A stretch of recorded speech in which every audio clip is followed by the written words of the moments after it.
अरे वाह भैया, भाभी ने नई नौकरानी रख ली। अरे सुनो माँ, ये तुमने अपनी क्या हालत बना रखी है?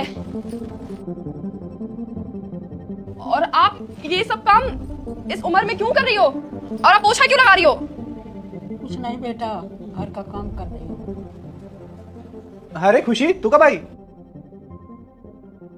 माँ की हालत देख के तो लग रहा है कि मैं सही टाइम पे आई हूँ। मम्मी जी क्या है ये सब? मैंने आपको कपड़े दिए थे ना प्रेस करने के लिए। खुशी तुम कब आई? भैया आप बताओगे माँ ने हालत अपनी क्यों बना रखी है? और आप माँ से घर का काम कराते हो?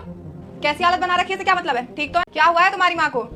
भाभी आप ये कैसी बातें कर रही हैं? एक तो आप माँ से घर का सारा काम कराती हैं और बोल रही हैं कि माँ एकदम ठीक है। अरे तो क्या हो गया खुशी, घर का ही तो काम कर रही हैं, कहीं बाहर जाके थोड़ी ना काम कर रही हैं। भैया आप भाभी को रोक क्यों नहीं रहे हैं? ये क्या बोले जा रही है माँ के बारे में? हाँ खुशी। अच्छा अब समझी, आपकी नौकरी जा चुकी है ना? आप इनके टुकड़ों पे पल रहे हो, इसीलिए तो कुछ नहीं बोल रहे। तो क्या हो गया, मेरे टुकड़ों पे पल रहे हैं तो? मेरे पति हैं, अपनी माँ को समझाओ, इन्हें कुछ काम करना तो ढंग से आता नहीं। कपड़े प्रेस करने को बोला था इस बुढ़िया को, हाथ पैर कांपते हैं इसके। मेरे टुकड़ों पे पल रही है तो घर का काम तो करना पड़ेगा। एक नंबर की कामचोर है ये बुढ़िया। जबान संभाल के बात कीजिए भाभी, ये मेरी माँ है और आपकी सास। अच्छा तो अब तुम मुझे सिखाओगी मुझे किससे कैसे बात करनी चाहिए? जितना खाना ये बुढ़िया खा जाती है ना, उतने में तो मैं एक नौकरानी ले आऊं, अच्छी सी ढंग की। उस नौकरानी पर पैसे लगाने से अच्छा है मैं तुम्हारी माँ पर ही क्यों ना लगा दूं। भाभी मुझे ऐसा क्यों लग रहा है कि आपके माँ बाप चल बसे हैं? खुशी तुम्हारा दिमाग खराब हो गया है क्या? क्या बकवास कर रही हो? क्यों, अभी तक वो बूढ़ा बूढ़ी जिंदा हैं? मुझे तो लगा कि मर गए होंगे।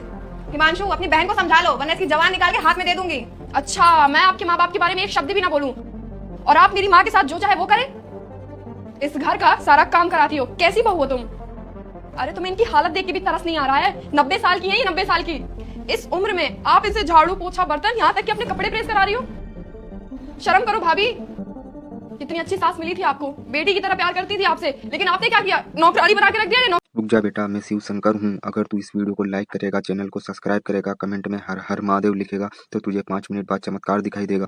क्यों भैया आपने बताया नहीं? आज ये जिस घर में रह रही है ना, वो घर बंगला गाड़ी माँ ने सब अपने खून पसीने से बनाया है। दिन रात खेतों में मेहनत करती थी, हल चलाती थी, खेत काटती थी, तब जाके आप लोग को ऐशो आराम मिला है। जवानी में इतना काम किया है मेरी माँ ने, कम से कम बुढ़ापे में बैठा के 2 रोटी तो खिला सको। कैसे बेटे हो भैया आप? ये तो पराये घर से आई है, इससे क्या उम्मीद करूं? आपके भी तो भैया भाभी है ना, एक बार जाके घर देख आओ, उनके साथ भी यही सलूक ना हो रहा हो कि एक हाथ पे झाड़ू और दूसरे हाथ पे पोछा। मेरी भाभी में इतनी हिम्मत नहीं है कि वो मेरे माँ बाप से काम करा सके। फिर आपके अंदर इतनी हिम्मत कहां से आ गई कि आपने मेरी माँ से नौकरानी की तरह काम कराया?